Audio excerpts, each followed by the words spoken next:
San Andreas, to this day, has more individual missions than any other single Grand Theft Auto game in the whole series. Unless GTA Online is counted, but let's be serious, nobody counts that. Across the game's 3 cities and 6 main chapters, there are a total of 100 missions exactly, and 101 if you include the game's opening mission, in the beginning, which I do. However, that doesn't account for the fact that there are 5 missions which are literally just cutscenes, and 5 optional missions, including driving school. So if all of that is excluded, we still have 91 missions to go through, one by one. But screw it, I'm going to include the optional ones as well, and the cutscenes, damn it. Now, forgive me, but objectivity in a list such as this would be a silly idea as far as I'm concerned. This is my list, so it's going to be my choice at the end of the day. Deal with it. Don't at me, because you can't anyways. With that being said, let's begin and go through every single mission in San Andreas from what I consider the absolute worst to the absolute best. And what do I consider the absolute worst mission in the whole game these days?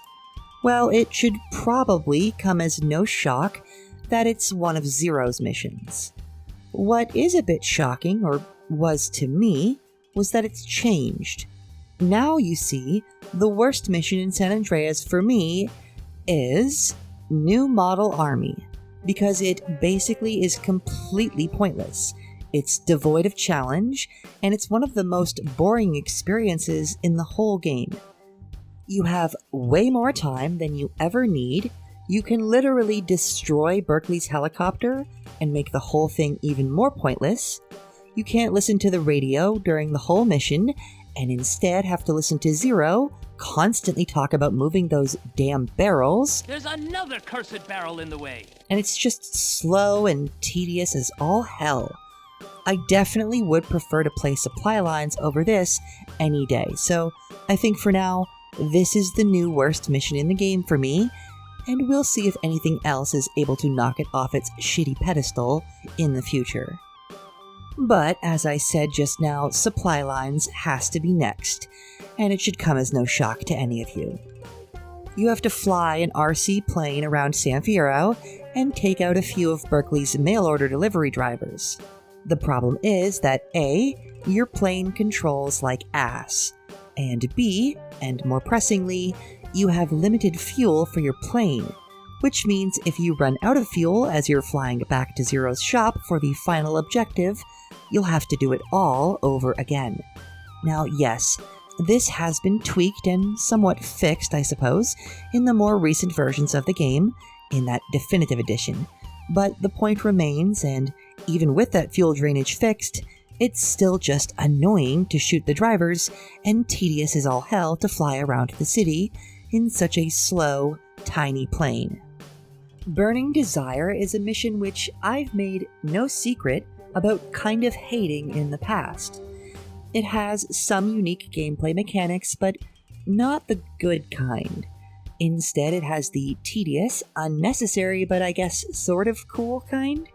The player has to throw Molotovs into some windows to light a building on fire, but more than likely, they'll light themselves on fire at least once first. Then you go inside for a frankly kind of ridiculous reason, that being that your otherwise murderous player character suddenly decides he's going to play hero.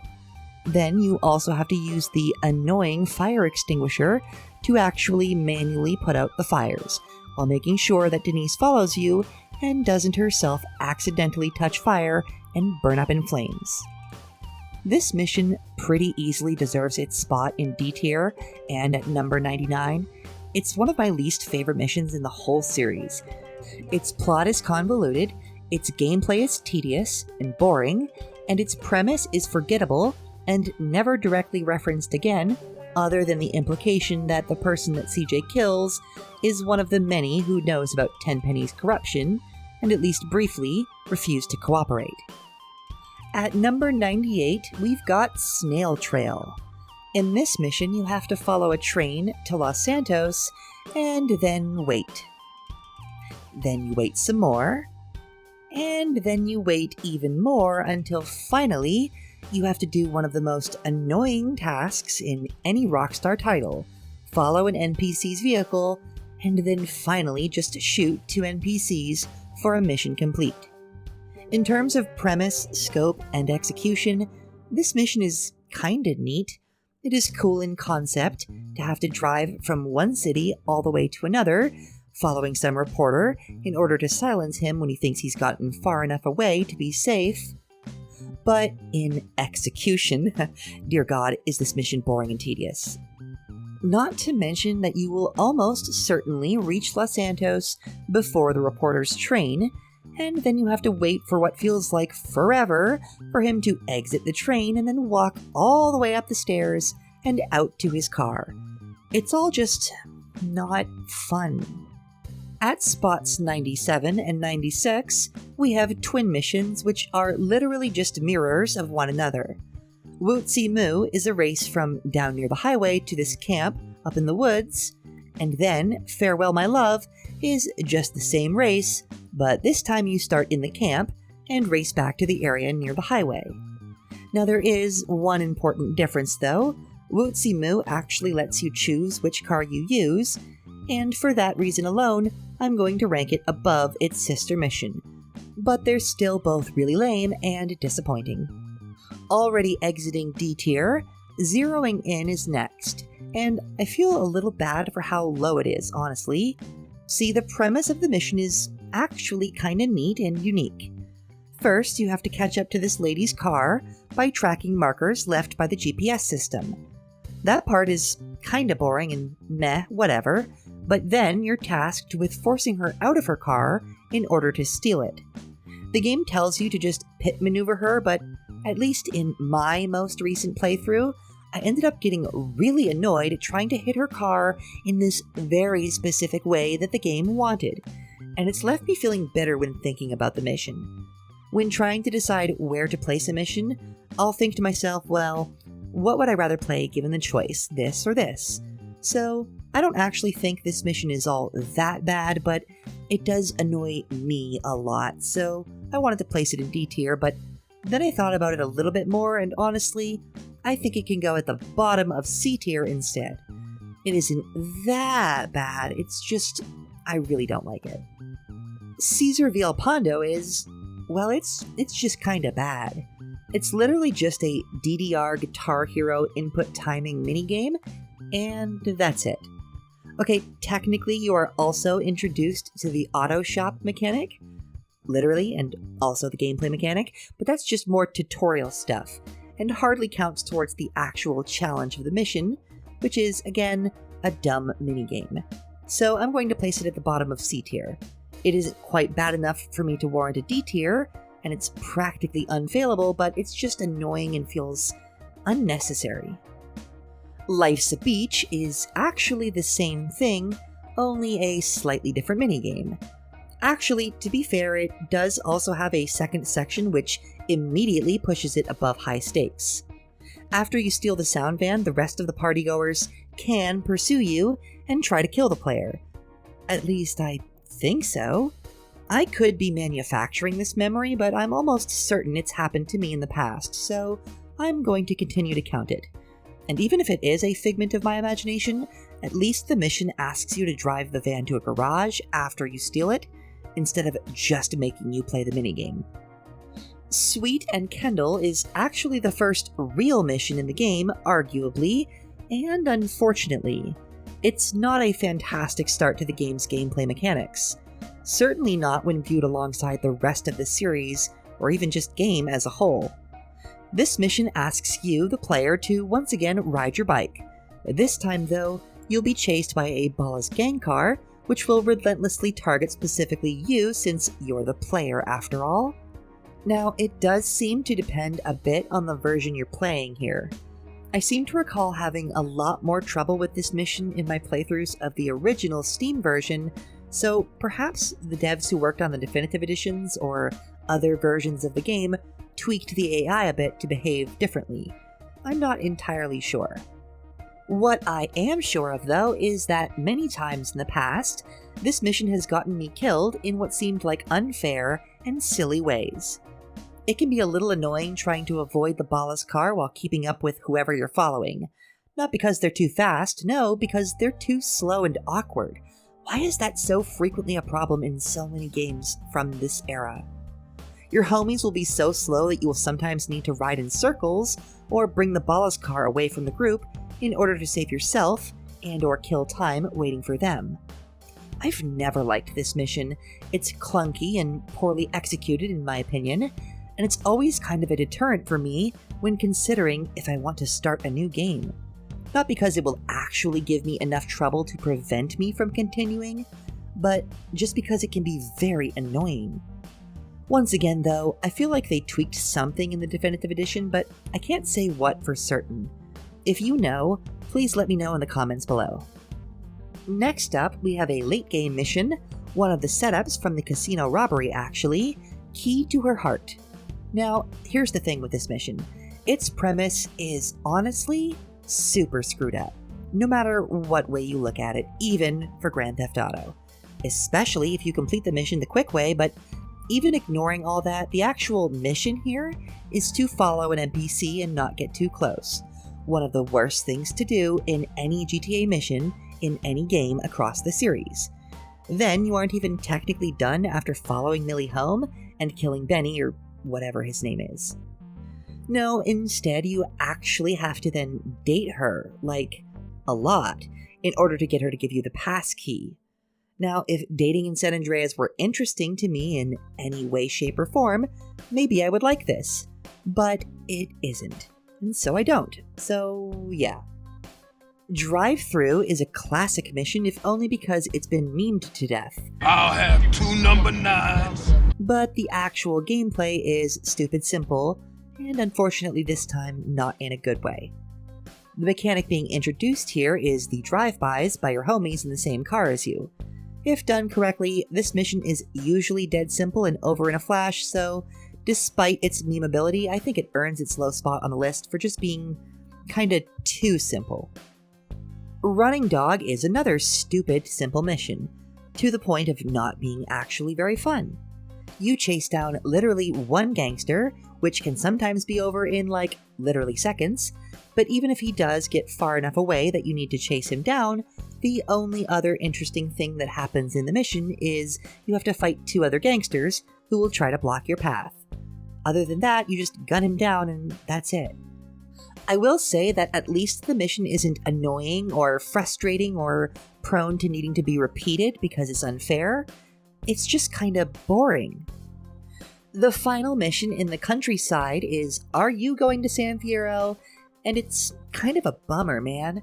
I mean, for one thing, you burn a whole crop of helpless Mary Jane. How tragic. But worse, it isn't fun. And it's actually fairly easy to light yourself on fire.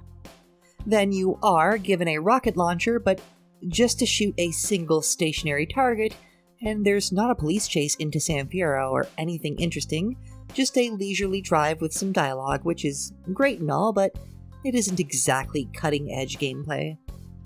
Photo Opportunity is just boring and tedious and kinda completely unnecessary padding. Literally all you do in this one is drive from San Fierro all the way to Blueberry in Red County, then you have to take Caesar's car, which is very prone to flipping over, and drive together from Blueberry all the way to Angel Pine. That's where the actual story stuff takes place. You have to take pictures of Ryder along with the rest of the organization heads, who are facilitating Big Smoke becoming the state's biggest drug kingpin. That's interesting enough, but you don't actually learn any other details from the dialogue between Caesar and CJ. And then, to add insult to injury, something I always find really annoying is that Caesar just leaves CJ, and thus you, the player, in Angel Pine, while he drives back to the city. Now, this wouldn't be so bad if there was, say, more things to do here related to the story, or just in general, but there aren't. It's very, very likely that the next thing you have to do after completing this mission involves driving right back to the city. Like, Was it really necessary to just make us drive all the way back? Or for that matter, was this mission in and of itself necessary when the game has already shown by this point that it occasionally is comfortable with simply giving us a mission that's nothing but a cutscene? So why wasn't this one of those? Whatever. Freefall is next, and this is one from the late game again. You have to fly a plane well beyond the map border and then line yourself up directly behind the other plane. That's fun enough, I guess, but then the next part happens, and it's literally just a joke. I don't even know why this is here. You're put into first-person mode for some reason, and then you have to kill 4 guards who have no chance of actually killing you, lest you stand there and do literally nothing. Then the captain shows up and says that he's not going down without a fight, and well, he lies. Like, I almost wonder if this mission is actually a joke on the devs' part. Why, though? It's not horrible or super frustrating to me, but it is dumb, and it feels like it's wasting my time. At the top of C tier, we have Customs Fast Track, the 3rd garage asset mission, and it involves going down to the docks and playing a frankly annoying crane minigame, then having a short firefight and driving the car back to the garage. It's not bad or super frustrating, but it is pretty tedious. Perhaps the most tedious mission in the game, actually, as you're forced to use the crane 3 times, twice to pick up the crates that always contain the cars you don't need, and then a 3rd time for the actual target vehicle. This is also a mission which introduces the import-export in San Andreas, which also uses this crane mechanic, but I don't know. It's a bit lame, a bit unneeded, and I think that's enough for me to place it at the very top of the not good tiers. Not quite good enough to be mediocre. But, finally escaping C tier, we have the missions which just barely qualify as middle of the road. Beginning with those 5 missions which I said are literally just cutscenes. There isn't going to be a lot to be said here since it's all just based on how much I particularly like that cutscene, so here we go. At 84, we have King in Exile because nothing interesting happens. At 83, we have Riot, a cutscene from the very end of the game which sets the tone for the city actually being in a riot, but is otherwise just kind of an exposition dump, watching the NPCs stare at a TV off-screen. Get it? At 82 is Fish in a Barrel, which is literally just CJ Woozy and Ronfa Lee signing a document. At 81, we finally start to see some memorable character introductions, at least, in Big Smoke. And then finally, at 80, we have Verdant Meadows, which is the best cutscene mission because James Woods. So, technically speaking, the driving school in the game is considered a mission. Now, I am going to consider this a mission simply because you need to do it in order to unlock a few of the side missions, and because you also later have to do the flying school, which is actually mandatory, so this and flying school count, but the boat and bike schools don't. Anyways, I think it belongs neatly just above the cutscene missions in B tier, so number 79 it is. Nines and AKs introduces the player to guns, finally. Only the basic 9mm pistol, but still. It's really just a straight-up tutorial mission, so there's not much else to be said about it. It's not bad, it's just really basic, being a tutorial and all. Drive to Emmett's, shoot guns, drive smoke home, the end. Next we have Mad Dog. The mission doesn't technically introduce the eponymous character, as he's been mentioned several times by this point and heard on the radio, but it is the first time the player themselves actually gets to meet him. And well, it's under less than ideal circumstances on his part. The mission, again, isn't bad, but it isn't good really either, hence it being towards the bottom of B tier. You have to line up your truck to save Dog, and then just drive him carefully to the drive-thru clinic. And that's it. Kind of a lame duck, but again, not actually bad. Cutthroat Business is supposed to be a mission which gives you the satisfaction of finally taking down OG Loke. But really, it does no such thing. It's this relatively lame, but once again, not exactly bad chase from out in the countryside to the middle of the city. But you don't even get the chance to fight Loke or kill him or anything like that, which is a major source of disappointment. And frankly, this mission should be glad that I didn't rank it any lower for that reason alone. But yeah, decent I guess, because of the chase, but still not quite good. We're not there yet. I mean, how could we be? A Zero mission is next. This is Zero's first mission, and it isn't all that bad, but it isn't all that special either. Air Raid. It's just a stationary turret section. Just shoot down all the planes, but it can be occasionally very annoying if one of the planes literally lands on top of Zero and kills him, which, yeah, that can happen. Another lame duck though otherwise. At least somewhat of a challenge sometimes though, so that's nice. Explosive Situation has you going to a quarry near Ventura's and stealing 4 pieces of dynamite, by first breaking the boxes that they're in with enormous machinery that somehow doesn't cause them to explode. And then you just have to do a silly little dirt bike obstacle course to escape. Honestly, this mission is unique and all, but for whatever reason it just kind of annoys me. But next, we come to the very first mission in the game, technically speaking, in the beginning. It shouldn't come as a surprise that it's in neutral B tier. Like many of the early missions in a GTA game, it's just here to introduce us to new concepts, and give new players a chance to familiarize themselves with how things work. As the player, you simply ride your bike back to Grove Street, and that's it. But we've kinda reached neutral at this point, so it's all uphill from here. Although we are still only in the middle of the middle tier, so let's just continue. High Stakes Low Rider is a mission which brings us back to the tutorials, this time for racing. The mission itself is just that, a race, and one that isn't particularly challenging, engaging, or memorable. It isn't bad by any means, but it isn't super interesting either. Better than the intro mission by only just a smidge. Next up is Dam and Blast, one from the casino heist setup missions. You have to fly a plane that's otherwise hard to come by in free roam, really high above the map, and then parachute all the way down. That's cool enough to keep the mission out of the bad tiers, but the rest of the mission is just kinda lame for the most part to me. Not bad, just lame. You plant a few bombs and kill a few more guards, and then as you exit, it shows CJ surrounded by cops. But unfortunately, you aren't tasked with actually escaping the dam on your own.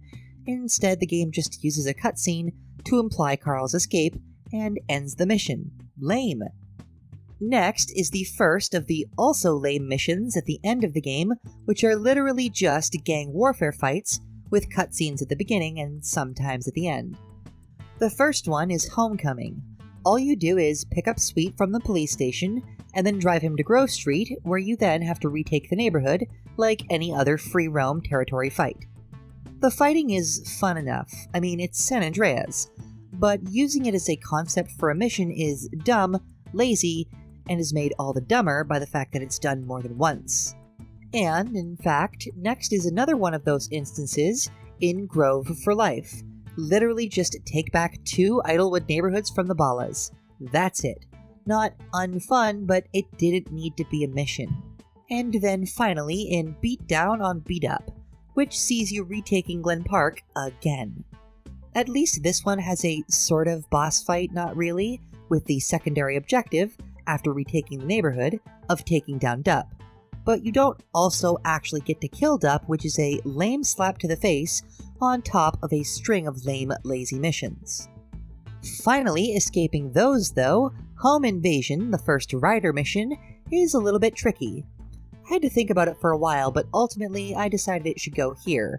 It's not a bad mission by any means, but at the end of the day, all you do is drive to the Colonel's house and then walk slowly inside to grab 3 crates. It is at times slow and tedious, but despite that, I never hate doing it. I just also don't love doing it. Wrong Side of the Tracks is a mission which is infamous for all the wrong reasons. Now, I have said it many times before, but the mission itself no longer gives me all that much trouble because I know all of its ins and outs. I'm sure there are plenty of people who will want to have my head for this, but frankly, I couldn't care less. I honestly don't think that Wrong Side of the Tracks is all that bad, all that difficult, or all that frustrating, and especially not in the modern day when it has checkpoints. Don't at me. Cleaning the Hood has even more tutorials because San Andreas has quite a few, and this time the player gets a slightly more in-depth taste of combat, albeit mostly just melee for now. It is one of those missions story-wise that sometimes feels out of place in the larger game, simply because Beat Up is never really developed, but its gameplay is otherwise very mid. Tagging Up Turf is yet another sort of tutorial mission, introducing the players to gang fights with rival outfits, and more prominently, one of the replacements for the old game's hidden packages, graffiti tags in Los Santos. Nothing too special, nothing too wild, but also nothing frustrating or bad. Rider introduces the player to a few mechanics including haircuts, eating food for health, and even being able to rob small shops, technically. It isn't particularly special, but it is more interesting and involved than our other tutorial missions in B tier, so it goes at the current top of the heap. Management Issues is next. You steal this one driver's car and then drive in a line with other cars for a little while, then just drive to the pier while avoiding the rest of the security entourage. Leap out of the car and watch the cutscene with absolutely horrifying implications for Carl's character, and that's it. I don't think it does anything special enough in terms of gameplay to escape the middling B tier, nor do I think it does anything annoying or egregious enough to warrant being in the crappy tiers. Again, very meh. Intensive Care sees CJ having to attack 3 ambulances, any of which might be carrying Johnny Sindacco. There's nothing really too interesting that happens here, and the only thing truly noteworthy about it is that you can find Johnny faster or slower depending on some RNG, but that's about it. Still, ramming into cars is fun stuff, I guess, so yeah, number 61. And on what feels like a similar note, kinda, Monster is a mission which story-wise makes literally no sense whatsoever, or I'm just too stupid to wrap my tiny little brain around it, and then in terms of gameplay it's kind of random. Like, suddenly I'm driving a monster truck around the desert through a checkpoint race for... what reason? I mean, if we were using a monster truck for something cool or fun, that would be one thing, but why this? So weird and random, but not bad, I guess. However, it is rather easy to flip over the monster truck while doing this mission, so I also took that into account when placing it where I did. The introduction to Kent Paul and Macker, Don Peyote, only makes B tier as well, just above Monster. It's pretty much just a long drive from Venturas all the way to the middle of the desert and then back again. The interactions in the car with Paul getting out to puke or the snake farm are decent, but not enough to propel it any higher. Next is Ran Fa Li. All you really do here is drive to the airport, grab a car, and then escape a couple of ambushing cars. Then just drive to a dock at the other end of San Fierro, and that's it. There's no other particularly interesting or memorable cutscenes, dialogue, or events, just kinda boring and straightforward and forgettable. But again, not bad. The final Loco Syndicate intro mission, Mike Torino, which of course introduces us to the G-Man currently posing as an international drug smuggler, is next. This mission is one that sticks out quite a bit in my memory, but frankly, I don't think it's necessarily for good reasons. For starters, once you actually know where Mike is, you can't just drive right there from the start. I'm pretty sure you still have to drive to each of the location markers in Doherty and then the docks before you can go to the airport. Granted, it isn't super difficult to have a straightforward route that takes you through both, but still. Then there's the fact that when chasing down the car with Mike in it, it's relatively easy, or should I say perhaps easier than it should be, to accidentally blow up the van and thus kill Mike, which means you would have to drive all the way out of the airport and then all the way back to the top of Fierro where the Pleasure Dome's club is, at least in the original version. It isn't a bad mission though, just definitely one that has annoyed me more often than not, and more often than I care to admit, in the past, so I'm placing it here towards the middle of the pack. Puncture Wounds is a mission that I remember really struggling with as a kid, but it's actually really simple nowadays. For some missions, that held true from childhood to adulthood and made me rank it lower, but for this one, it's only gotten easier as I've gotten older, and now I even kinda like it. Maybe like is a strong word, but it doesn't bother me, it's very middle of the road, so. Mountain Cloud Boys is the first mission done for Woozy in San Fierro, and it's another solid B tier that's going to sit nicely around the middle.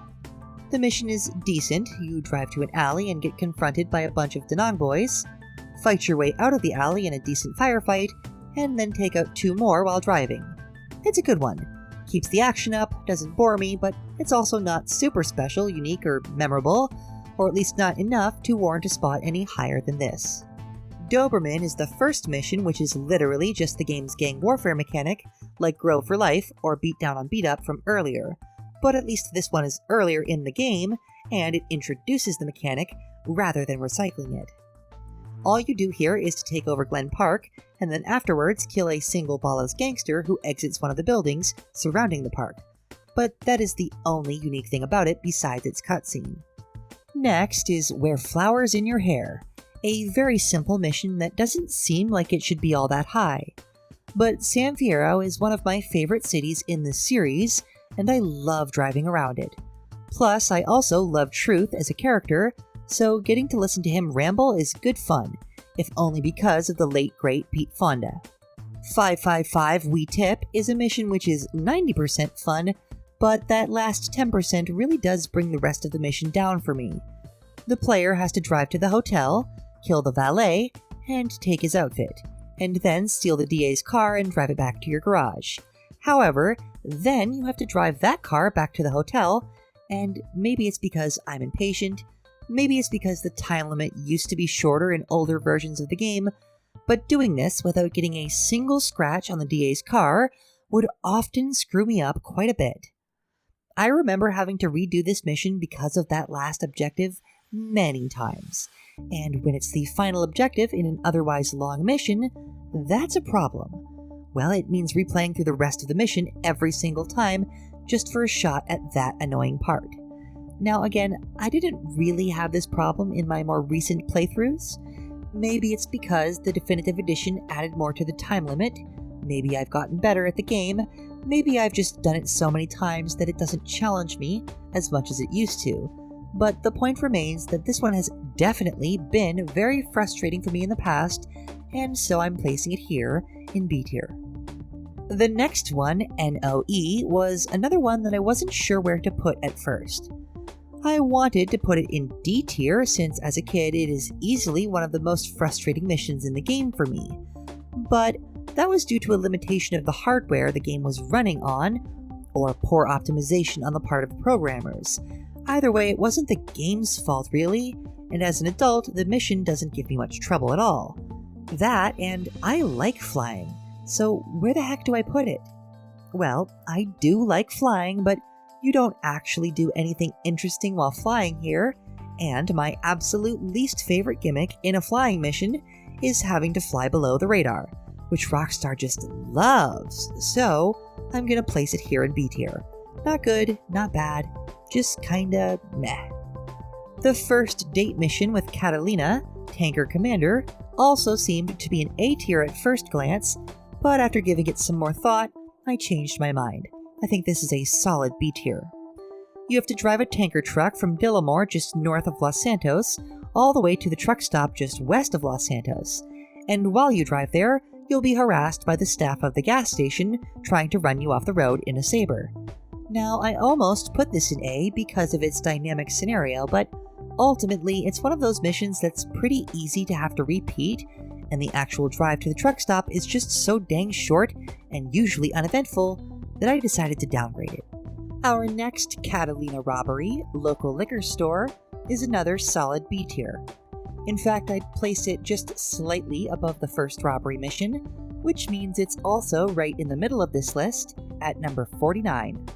Here, the player has to chase down a few other NPC robbers on ATVs, while either you, or more likely, Catalina, shoots them down to grab the loot. It's a fun one, and just a little bit better than Tanker Commander, I think. Then, actually, the trend continues with the next robbery Against All Odds, being another B tier, just a little bit more enjoyable than local liquor store. You have to blow open a safe and then escape the cops out in the countryside, which is usually a pretty good time.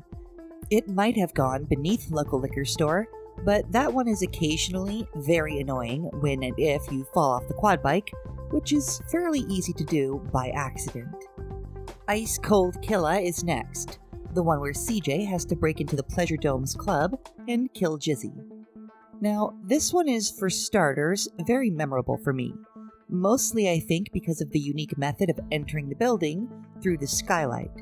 But that's really the most interesting thing about it. After that, there is the option to try and sneak your way down to the cutscene, which plays once you get close enough to Jizzy, or you can just be violent right out the gate, but either way, it's nothing too crazy or complicated. There's a decent firefight after Jizzy runs, and then the annoying part, when he flees in one of his pimpmobiles, and the car that the game supplies you with for chasing him is a freaking stretch limo. Now, this part was always a little bit lame, but not bad by any means. None of this mission is bad per se, just not great either. Los Sepulcros is pretty good. It's meant to mirror the missions Sweet and Kendall with Sweet, CJ, and some other Grove Street boys attacking Abala's funeral. The firefight in the cemetery is a decent one, and also features the first boss character in Kane, but it doesn't really do anything else special. Fight the Balas, kill Kane, hop in your car, and then maybe escape the cops. Pretty good. Almost, but not quite good enough to be the top of B tier. No, that honor goes to T-Bone Mendez. This mission asks the player to engage with a unique mechanic, that being the ability to snatch packages from NPCs while they ride their motorbikes. It just becomes a quick bike run around Fierro, but that is by no means a bad thing for me. I love San Fierro, and since this mission has no oppressive time limit or anything like that, it's just a fun way to explore the city on a bike. Granted, if you hate bikes in GTA, which I would understand, then you'd probably hate this mission too, but I don't, so I actually like it. It's still nothing super special though, so I'm going to, a bit reluctantly, place it here in B tier, but I will do it the courtesy of placing it at the top. A huge thank you to all of my wonderful YouTube members and my patrons on patreon.com. And an extra special thank you to my executive producer tier patrons, Mason Collin, Chuck K45, and Die Castinator. Supporters at these tiers also have the option to promote a little bit of their own content, so this video is also brought to you by Mason Collins' podcast channel, We're About Everything, and Chuck K45's Upstart Farming channel, as well as Die Castinator's channel all about diecast cars. I release all videos a little early to all supporters and give you any of the original music tracks created for a given video. You'll also get to see your name in the credits of all videos that are produced while you're pledged, get access to a small patron-only Discord server where you can easily speak with me or see little behind-the-scenes snippets, and most importantly, you'll receive my eternal gratitude. Seriously though, especially these days, those of you who support my work directly are absolutely incredible, and I can't properly express how grateful I am to all of you. Sign up today as a YouTube member, or get slightly better prices at patreon.com/thecriminalhistorian. And now, back to the video.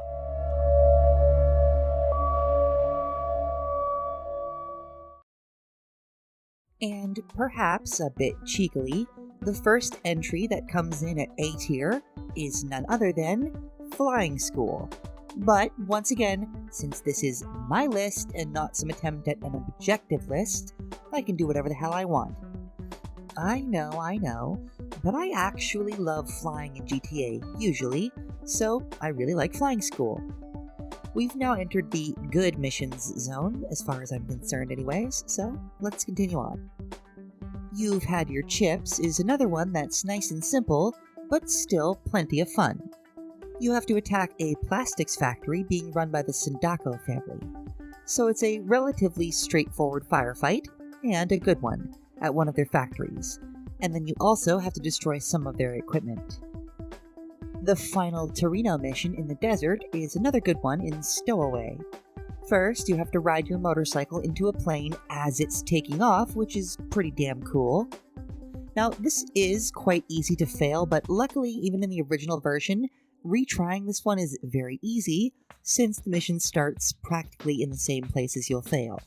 Once on board the plane, you then have to fight a couple guys, melee combat Solid Snake style, while freaking Nintendo barrels spill out the back of the plane, potentially causing you to slip or take extra damage. Eventually, you place a bomb somewhere, anywhere on the plane, and then for the big finale, you get to manually leap out of the plane and parachute to your safety below. This is another good example of short and sweet. Next is Interdiction. This one has a lot of driving to and from destinations, which is why it's towards the bottom of the tier, but it's another mission which supplies you with high explosives, usually a good sign. You're given a choice of which vehicle to take too, which is neat, and then you have to go and engage in a crazy ground-to-helicopter dogfight, which is usually intense, explosive, and often very dangerous. Eventually, the helicopter CJ is defending gets away, and drops a package. And that's where even more drive here, drive there comes into play, but the actual fight in the middle of the mission is pretty damn good. Test Drive is next, and once again I feel a little weird about my gut feeling on placement. See, this mission is a heavily scripted driving sequence through downtown Fierro, and it is decent fun, but it's also emblematic of something I don't love about Grand Theft Auto's direction post San Andreas, and that is the over-reliance on fully scripted sequences, rather than considering the chaotic engine itself the game's best asset. So in practice, this mission is decent fun. Quite a lot of fun when it goes well, and not very fun at all when you have a bad run or have to repeat it multiple times. I'm going to put it towards the bottom of A tier. It's fun enough to escape the mediocrity of B tier, but not quite good enough to rise any higher than number 40. Lure is a mission which, on paper, should be a pretty boring one, but in practice it's actually a good one, usually. Now, it is a bit tedious/boring since you do have to drive all the way out to Angel Pine again before you can really start the mission proper, but in a way, that's actually also part of the mission because you want your vehicle to have as little damage taken as possible, so being careful on the drive down is actually important. The actual substance of the mission, though, is a drive through the woods as a group of bikers chase you and try to damage your truck enough to reveal the inside, since you're playing the decoy here and keeping them off of the real Ron-Fa Lee, who actually left the Mountain Cloud Boys HQ, as Carl did. The chase is fun, especially with K-Dust blaring in the background, or whatever your choice of station is, and it's also a actual decent challenge too, so I think it deserves its place here. Next is the first setup mission for the casino robberies, Architectural Espionage. CJ has to infiltrate an office building downtown in Las Venturas and take a photo of some highly classified blueprints for Caligula's casino. So you have to go down there and actually walk all the way up to the top of a fully modeled building interior to find the blueprints. Then you have to set the place on fire by sabotaging the vents, and everyone actually evacuates while you take a photo. Then finally, of course, things turn violent as you make your way back down the building, making for a pretty good and quite literal firefight. Escape the cops in some final dynamic gameplay, and you have yourself the makings of a damn good mission. Next is Drive By, and unlike Drive Through, it involves actively driving around a neighborhood, engaging with the enemy gangs, and being smart about where your car is to avoid being blown up before your guys take out all the target enemies. It's one of the first missions that's early in the game that actually feels failable and somewhat challenging to the player without being unfair. Badlands, the first mission in the countryside, is kind of flat, which is ironic given where it takes place. There's technically no cutscene since the actual plot for the mission is delivered as part of the end of the Green Sabers cutscene. And then you're just given a camera and a dirt bike and told to climb the mountain and kill the witness. The witness himself is holed up inside the cabin, but how exactly the player decides to approach and take him out is entirely up to you. The mission isn't super elaborate or have a bunch of dynamic considerations for weird, unique methods of assassination that the player may employ, but the freedom is still really nice. If the target escapes into their car, there's also supposed to be a car chase on the mountain, if I remember right, but I never allow him to reach his car, so I honestly can't actually remember. OG Loke is a mission which I kind of have a grudge against. Longtime fans of the channel will know why, but in terms of its actual gameplay, the mission is more often than not a pretty healthy mix of fun and frustrating, depending on one's luck and experience with GTA games from this era. I would say that it deserves to be here in A tier though. It's quite good, but it can sometimes be very annoying when you crash your bike and have to repeat the chase sequence because Freddy escapes. There's also a pretty decent firefight at the end of the mission too. Jizzy introduces us to the character of the same name, just like all of the first few missions for the Loco Syndicate. In it, CJ has to start ingratiating himself into the services of the mission's eponymous character by performing some less than respectable actions as a pimp. This one has quite a few varied objectives, and frankly, I always have fun doing it. Kill the pimp in Hashbury without taking out the girl with him, then the two thugs under the freeway, and then race back to where you drop off the first girl for a chase through the streets. Pretty good one too. Catalyst is an overall good mission from Ryder. The player has to fight some rival gangsters by the train, and then throw some crates carefully to Ryder as he and the others follow. Finally, you have your first game-initiated opportunity to escape the police, which can always make for some interesting and dynamic gameplay moments. The final mission of the first Los Santos section of the game is the Green Saber, but it's significantly less bombastic and interesting in terms of gameplay than the mission that precedes it. The story is very important and memorable, as this is where CJ first learns the truth about Big Smoke and Ryder working with Crash, and being responsible for Carl's mother being killed, but in terms of what the player actually does, it's mostly just a firefight. The player shows up underneath the Mullahand intersection, and then you have to fight off a couple waves of incoming ballas. That's it though. It is a good fight though, don't get me wrong, but otherwise nothing else super interesting happens. Sweets Girl is one of the first missions in the early game which isn't in any way a tutorial. The player has to put some of what they've learned from the first few missions to use and rescue Sweet and his eponymous girl from a firefight in Seville Boulevard territory. You're put into your first real shootout, and then once Sweet is rescued, your first real car chase too.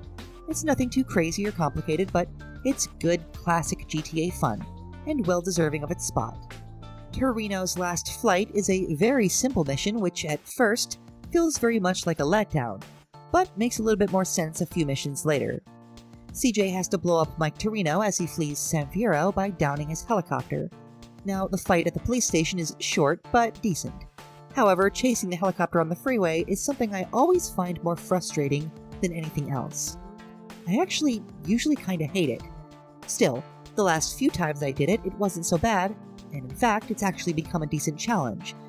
The more I play this mission, the more it grows on me, to the point of it being now an A tier and one that I actually consider decent.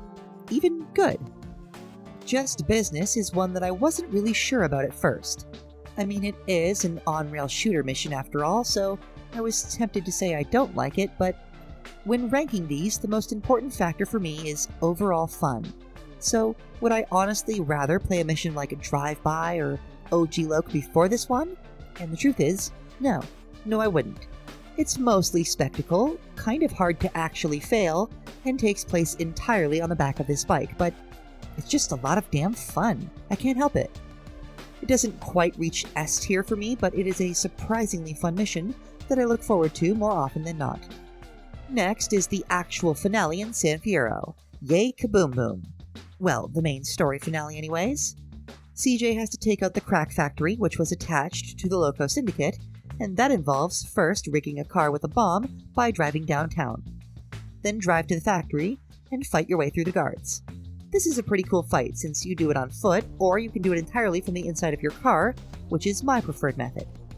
The explosion cutscene is pretty disappointing, I do gotta say, but then you get a twist, where the factory gates close and you have to fight your way through it all again, using another car to then escape the compound. It's a definite A tier, but once again, I don't think it quite reaches S. It strives for it, but doesn't quite reach it. Now, in terms of premise, deconstruction is horrifying, especially the ending. But in terms of gameplay, it's just a good time. You're given a rather simple goal and some pretty obvious ways to achieve that goal, but how you actually achieve that goal is entirely up to you. You have to wipe out an entire construction crew, and then also kill their foreman, by knocking him, still inside his porta potty, into a ditch, where you then bury him in cement and his own shit. God damn, that's so brutal. Every time I have to summarize this mission, I'm just like, Jesus. Anyway, this is a really good one. Cop Wheels is next, and my only complaint about this otherwise very fun mission is that you have to find 4 specific police bikes instead of just any 4 police bikes that you find around the city.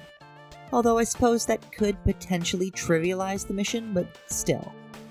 You have to drive all over Ventura's and collect 4 different bikes, and then manually drive them onto a moving truck that's circling the city. It's awesome, honestly. It would probably be even higher if it didn't have the potential to be a tiny bit tedious, but otherwise, it's a good time for me. I only wish the police bikes had the radio. Amphibious Assault is a mission with some really good parts and some really boring parts. The boring part is pretty obviously the swimming tutorial section at the start, which forces you to swim through a rock formation for what feels like an absurd amount of time. But then you're sort of set free to tackle the mission's main objective however you like. You have to climb aboard the boat, plant a bug, and then escape, and how you do that is again entirely up to you once you exit the rock formation. Your main options are primarily just loud or quiet as usual, but just having that option is really nice. You can snipe out the boats one by one and the searchlights too, or you can just whip out your rocket launcher if you still have some rockets left over from the mission Outrider and make your presence known right away. The game will encourage you to try stealth once on board the actual boat, but that's not necessary unless you want to. Then just make your way back to shore by whatever means you'd like to, probably stealing one of the guards' boats, and voila! This is a really good one. It doesn't quite reach S tier yet, but it's varied and interesting, and I really like that. Next up, we have the final robbery mission for Catalina in Small Town Bank. Here, the player has to rob the bank, albeit in a heavily scripted sequence, and then escape out the back for an alley shootout. You conclude the whole thing by stealing a pair of police bikes and then eventually escaping the rest of the cops. This mission is great and very memorable, and it's just especially good that, at least for me, the robbery missions are all a progressive improvement, which all culminate in this really fun one. Next up is Hijack, also super memorable, very much a mission which reminds me of GTA 5. Here, you just gotta drive really fast down the San Fierro freeway and keep up with a truck cab that operates on Incredible Hulk scripted GTA car rules long enough for Caesar to jump inside and steal it. Then just drive it back to the garage in Doherty, and sometimes, depending on how much chaos you caused, lose the cops. I think this is a solid high A tier. It's short and sweet and doesn't overstay its welcome at all. It's just good fun, and I always look forward to doing it. House Party technically only consists of the actual firefight in the middle of Grove Street, but I always think of it as also including the player getting a new haircut and outfit, although I think only the change of clothes is mandatory to complete it. If that. Anyways, I always enjoy this one a lot. The bulk of it does consist of that fight in the Grove, but it's a good fight, and the biggest one the game throws at the player at that point in the game, with enemies approaching from all directions. Mad Dog's Rhymes was an obvious high A tier. Now, I almost put it at the bottom of S tier, but ultimately, the third section of just driving back to Loke is a little bit too boring, and while the rest of the mission is still fun, unique, and memorable, I don't think it's quite enough to warrant a slot in the top tier. The first half is directly ripped from Rockstar's other franchise at the time, Manhunt, and asks the player to engage with San Andreas' half-assed and rather limited stealth system.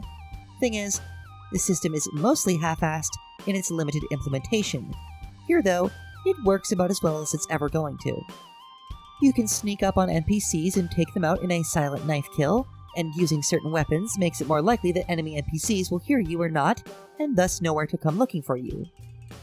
The interior of Mad Dog's mansion is also a contributing factor in this being one of my favorites.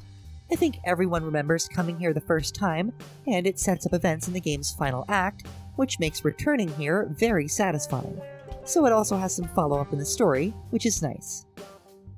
The second part of the mission strips away the need to be stealthy, but you can still be stealthy if you want to, it's just no longer forced. Then, like I said, you leave the mansion and usually take the bike right outside the back door to OG Loke. But that part is hardly the part worth remembering or commenting on. So why am I doing it? I might have kept this mission in S tier, but when I started to think of some of the missions later on, it felt a bit dumb to have it in the same category as some of those, so towards the top of A tier it goes. But not quite in the top 20. No, that begins with the meat business. This one is just simple in the best possible way. It's just an enemy gauntlet through a meat factory. Just a good, solid, violent romp, and nothing much else to be said. Another easy, high A tier is Fender Ketchup. Here, the goal is again really simple, but it's just such good, classic GTA fun. You have a mobster tied to the front of your car, and you need to find out exactly which of the city's crime families that he's working for. And so you are given free rein to do whatever your little heart can imagine to scare the man into revealing his identity. This kind of mission reminds me of like a Tony Hawk level challenge or something like that, and I kinda love it for that. Here's this conceptually simple goal. Complete it however you see fit.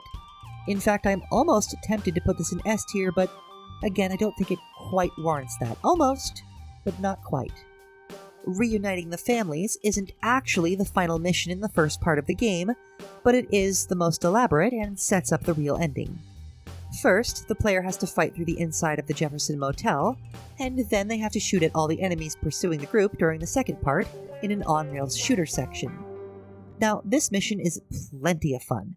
The motel fight is unique and interesting, and it carries all the way to the roof, and the chase afterwards is also fun, with some small cutscenes breaking up the pacing.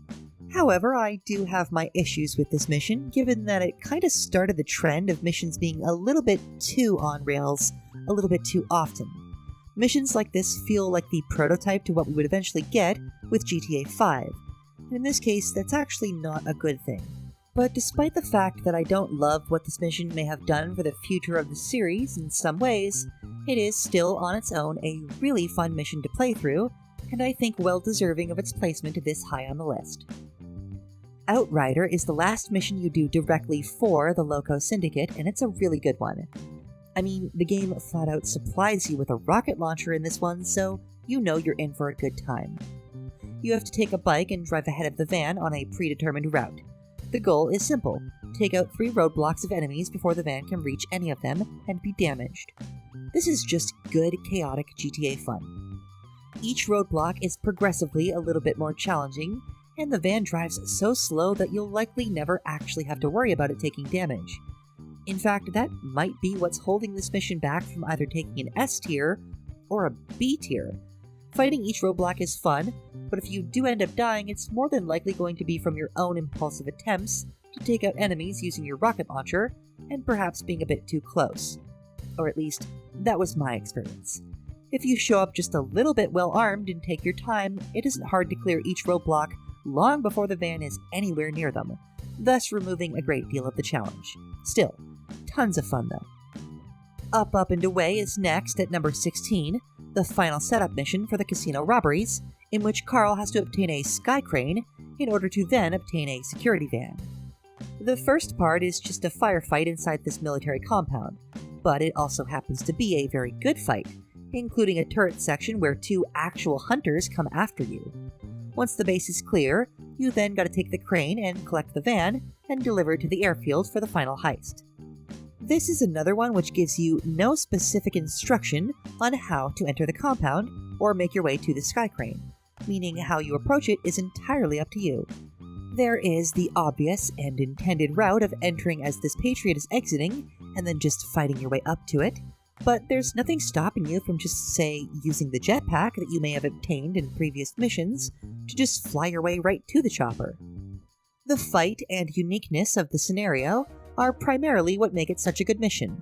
That and an interesting area that isn't used for anything else, and a wholly unique objective in using the heli's crane to grab another vehicle and transport it across the map. The finale of the Woozy/Mountain Cloud Boys missions in Fierro is the Danang Thang. Danang Thang. Danang. Oh boy, what a finale this mission is. The first section is a bit disappointing, where you shoot down some enemies on top of the ship, because it only lasts a few seconds before your heli is shot down by an unkillable NPC. Then, though, you are given another section that can be done stealthily if you choose to, or can be done loudly, as I usually do. And it's also a pretty interesting location for fighting, with the maze of the crates on the ship's main level, and then later down below deck. Once you reach the crate of refugees at the back of the far end of the lower deck, you are then tasked to go up to the bridge, where you have a literal boss battle. It's mostly a joke one, but still, it is amusing, and it can actually be a bit of a challenge if you accept his terms of swords only. I was going to put this mission in S tier, but for some reason, either the scripted first section or something about the setting prevented me from putting it at the very top.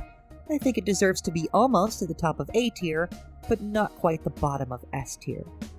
Next up is Green Goo, and this is a very simple mission. Just use the jetpack from the last mission before it, and attack a moving train, retrieve the green goo and bring it back to the truth. But it doesn't really need to be any more complicated than that. The jetpack is a ton of fun to use, and having to chase a moving train is also tons of fun, and it's decently challenging too. I think this is a perfect place to put it. And the best mission in A tier is Misappropriation. This is the final mission that is done for Crash Officers Frank Tenpenny and Eddie Pulaski, and involves collecting a dossier containing information on all the illegal things they've done, many of which Carl himself helped to cover up. So, Carl has to go out to the desert and interrupt a meeting between the DEA and the FBI, who are seeking to collaborate on taking down Crash together. All you need to do is obtain the dossier held by the one NPC, and once again, how you go about doing that specifically is 100% up to you. The most effective and one of my favorite ways is to fly in with a jetpack and dispatch everybody before they have a chance to flee. Or blow up the target's helicopter as soon as the fighting starts, as I did in my most recent run. Or you can just go in guns blazing on the ground and then shoot down the target's helicopter, whatever you want. And that's what I like to hear. A solid mission which sets up another good one yet to come.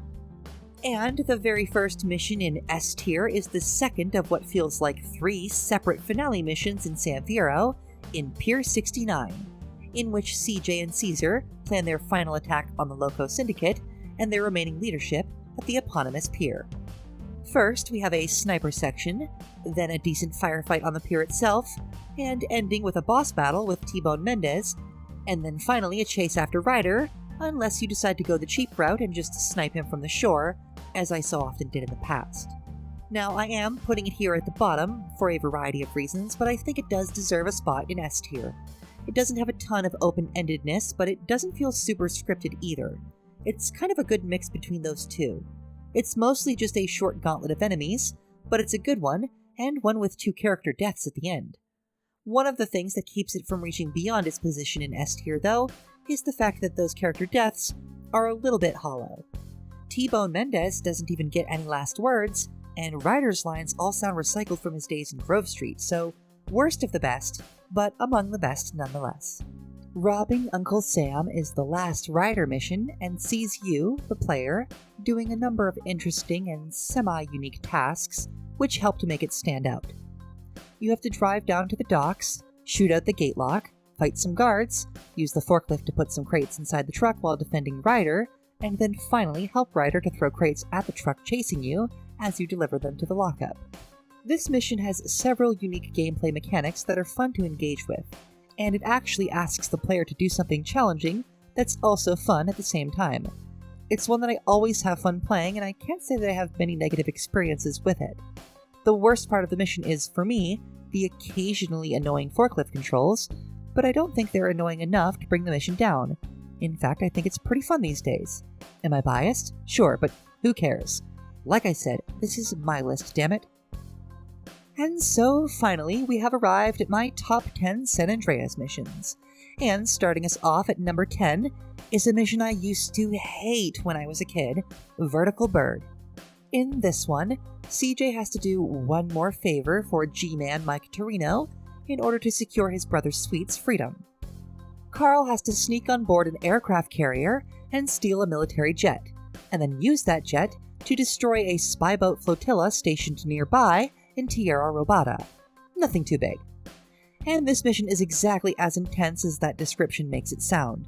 You're dropped off at a boat on the shore and given some weapons, including a silenced pistol, and first you have to infiltrate the boat from the back door. Once inside, you have to, by whatever means you'd like to, loud or quiet, reach one of the Hydra jets and fly it the fuck out of there as fast as you possibly can. Now, I'm usually really bad at stealth in San Andreas, but I still very much appreciate having the option, and this is one of those missions which can be made much easier if you stealth correctly. But either way, it's just really nice to have that choice. If you do go loud, you have to bring the carrier down from high alert first, and then steal a jet, but eventually you fly out of there and are thrust into the next section.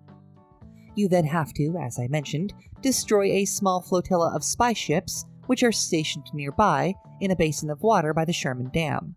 But before you can do that, or if you're particularly brave while you're doing that, you'll also be pursued by other Hydra jets who want to take you out. 3 of them. Take them down, take the spy ships down, and then finally land the jet back at CJ's aircraft graveyard property, where it will then spawn perpetually after completing the mission. This is just such a good mission, made even better by the existence of checkpoints, something the original version lacked, which was the primary reason it probably annoyed young me all those years ago. Today, though, it's among the 10 best missions in the game. Just barely, but among them nonetheless. At number 9, we have Gray Imports, one of my favorites across the series, and an easy S tier for me personally. You have to infiltrate a Russian compound and find the arms dealer, kill him, and then escape. You can enter however you'd like to. Ignore the enemies outside, or try to engage with them, or even snipe the door controls to open the inside before even entering the compound. And then, once you are inside, you get a series of narrow firefights in close quarters. At the end, you have a big firefight, and then if you're quick enough and good enough, you can take out the arms dealer before he even reaches his car, meaning the mission accounts for the player's skill. If you can't take him out fast enough, it becomes a chase on the street, which is also fun, and the game supplies you with a bike for the chase as well.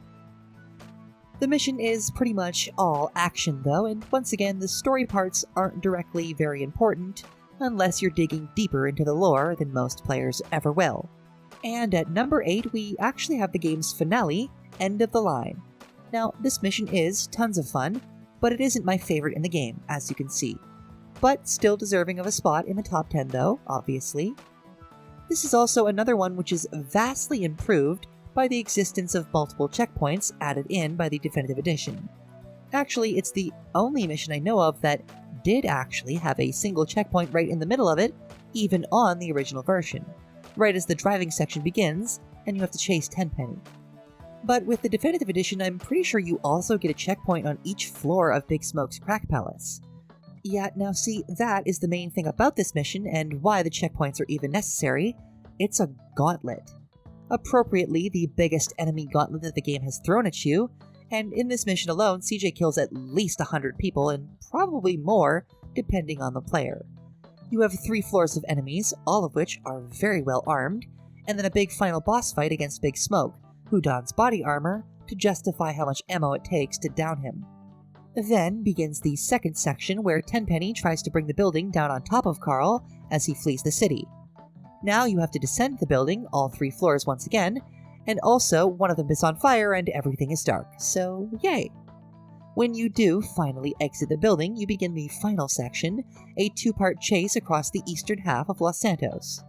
The player driving during the first half, and shooting at enemies during the final second section of the chase, all culminating in Tenpenny crashing his truck into the Grove Street cul-de-sac and dying. It's very narratively satisfying and is an absolute beast of a finale mission, but the entire chase section always kind of felt like it was a bit tacked on, or like it could have been done better. Even just swapping the order of having the first half being shooting and the final section being the player actually driving, I think could have improved it. And it's because of things like that that it can't be any higher on this list. However, as I said, it is still in the top 10, and it is still a very fun, challenging, and narratively satisfying, if very long mission that deserves its spot at number 8. But ironically, perhaps, is the fact that the mission which precedes it is a little bit more up my alley of being short and sweet, but still sufficiently epic. That is, of course, the game's penultimate mission in Los Desperados, coming in at number 7. This mission is really just 2 short enemy gauntlets, far less elaborate than the End of the Line, but it doesn't overstay its welcome either. Nor does it feel like it's wasting my time as several of the other endgame missions in San Andreas do. since it could have easily just been another Take Back This Neighborhood mission. Instead, we get a good fight with Caesar and some of his allies in 2 sections. First, around these townhouses, and then through this alley. It can be intense, especially with all the rioting going on around the city, and the mission ends with a sort of mini, not really, boss fight against some well-armed Vagos who have taken Caesar's house. Again, it may seem strange to you for me to put this above end of the line, but that mission sometimes just feels too long. I enjoy it a lot, but it overstays its welcome, while the Desperate Ones does not. At number 6, we have another late-game mission. In fact, of the top 10, 4 of them are from the game's final Los Santos chapter, and 8 of them are from the last 15 missions in the game. It's a Home in the Hills, in which CJ has to retake Mad Dog's mansion alongside Woozy's triads. This is, yet again, an enemy gauntlet, but it reuses an interior which we got to see much earlier in the game in a new and unique way, and also has us moving through it in the opposite direction. It's awesome to have to jump out of the plane with the triads and parachute down, an illusion thoroughly ruined by the definitive edition, good job, but the mission's scope and general, epicness, combined with getting to fight alongside the triads again, and actually retake a location which technically becomes a player home, it's all just awesome. And to top it all off, it ends with a boss fight, sort of having to take out Big Papa. A great mission narratively, cinematically, and in terms of gameplay. Coming in at number 5 is Breaking the Bank at Caligula's. You knew it had to be here somewhere. Yes, for all the issues I have with Rockstar occasionally going very script-heavy in a mission, I often still very much enjoy it. And this mission, which very much served as a big part of the basis for GTA 5's entire premise, is also a fantastic and very satisfying experience back here in San Andreas too. It's multi-layered, and most importantly to me, was built up and anticipated by the 5 setup missions having to be done to reach it. I think for some reason it being optional also makes me like it better for whatever reason. It's like, yeah, I don't have to rob this stodgy old racist white dude of a whole bunch of his casino's blood money, but I can, and so I'm definitely going to. You have to play things nonchalant and enter undercover, take out the guards by the vault with gas, then fight off goons and navigate the casino in the dark after helping the rest of the crew escape, finally escaping yourself after them. And that final objective can be completed however you like. You're encouraged to take a helicopter to the desert, but you can just as easily drive there, or even go to a pay and spray and lose the police before finishing the mission. It's otherwise heavily scripted, sure, but it's still a ton of fun to play through, and just so satisfying to actually complete. And you know what else is satisfying? Even more satisfying than robbing Salvatore Leone? Killing Eddie Pulaski. Yes, that's right, at number 4 we have High Noon.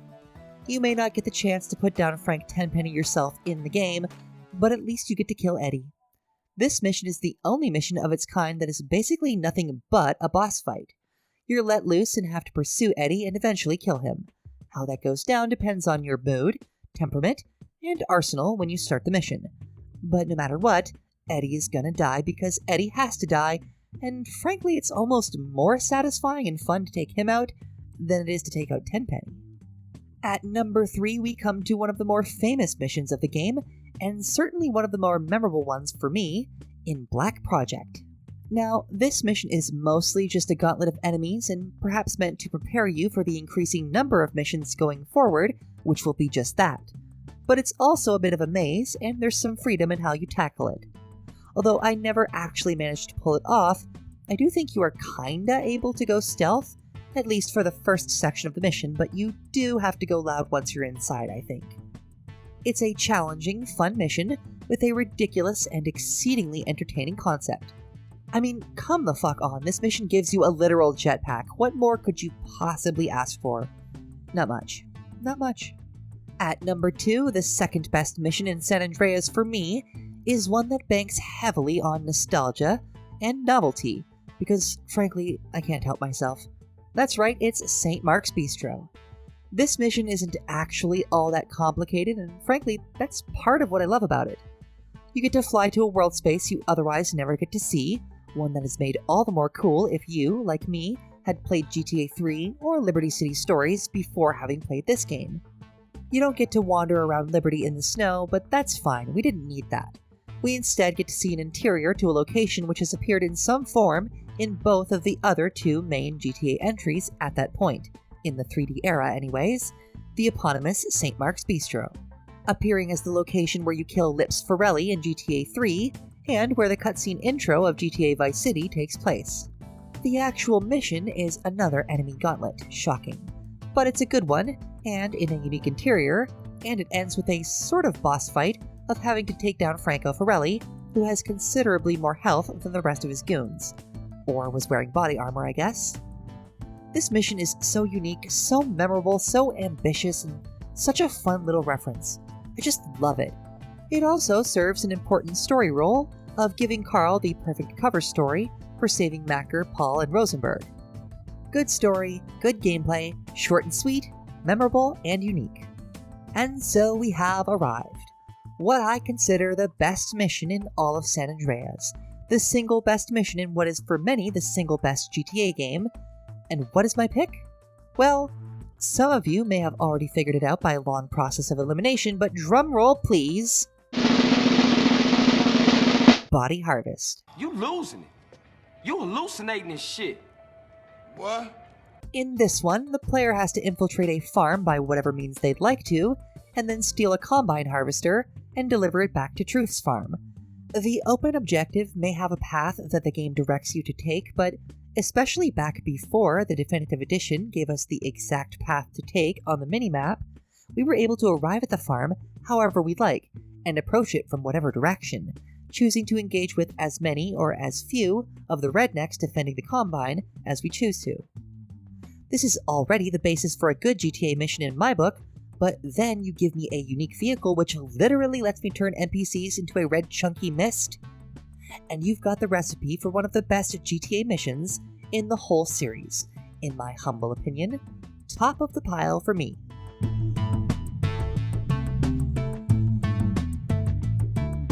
And there you have it. Now, my opinions have definitely changed a lot over the years, even just over the last few months, or even just while I was writing this script. With each new playthrough, I feel like I shift my perspective on at least a few missions. But some things are always true, have always been true, and will always remain true, like Body Harvest being an absolute banger. There are some interesting things you can note from my list here. Most of my favorite missions are from the game's final third, despite the harshness with which I've criticized San Andreas' third act in the past, and myself been criticized for it. The quality of the missions really does seem to increase in the game's final chapter, but it isn't universal across the board, and that's the problem. Alongside really good missions like Vertical Bird, you'll get really lazy ones like Grove for Life or Beat Down on Beat Up. A lot of, in fact almost all of the missions from the game's San Fierro section wound up in the middling B tier, rarely reaching beyond that, and I'm sure there are lots of other interesting conclusions you could draw from my list. But this is just my list after all. I'm sure yours would look a lot different. If this video does well, maybe I'll take the time to order all the missions in each of the other main entries, and then if I'm feeling particularly crazy, all the missions in the whole series, but we'll save that for another day. For now, I hope you've enjoyed this video. And if you have, I'd ask that you consider signing up to support me at patreon.com/thecriminalhistorian. You get access to all the content I make a little early, get all the music made for my videos, and access to a Discord server where you can easily connect with me directly if you'd like to. I'll see you next time. I hope you have yourself a wonderful evening. Bye-bye!